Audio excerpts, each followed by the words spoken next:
Just talk about spraying, in this case, Clean and Shine as a disinfectant for sanitizing. There's levels. Disinfecting is the highest level, and most people aren't really disinfecting an area, but they're sanitizing.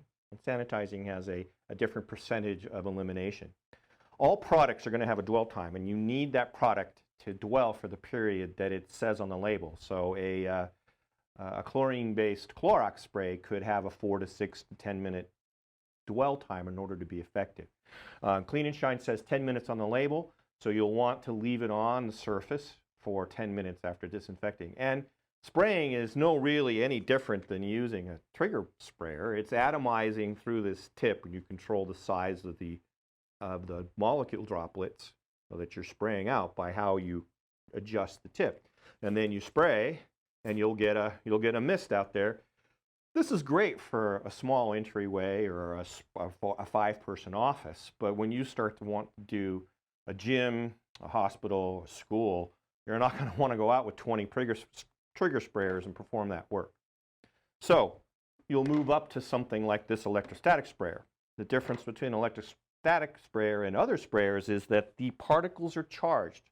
So the battery in the base powers a static charge brick that's in here, and that creates a very high number of volts at a very low amperage.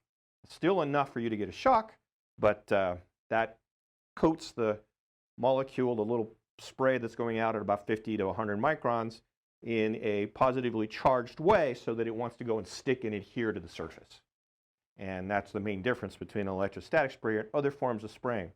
In some cases, interior-wise, a 50 micron droplet might be too big, and there's a ULV type sprayer that can get that micron size way smaller to be able to provide coverage without flooding the surface. It's harder with larger microns to not flood a surface. So you'll look at your area that you're going to prepare and sanitize and decide what your tips you're going to use. The blower is 50 micron. These tips are 74. This is 2 of those, so it's going to have a lot of flow. Let's go out and try some of that now.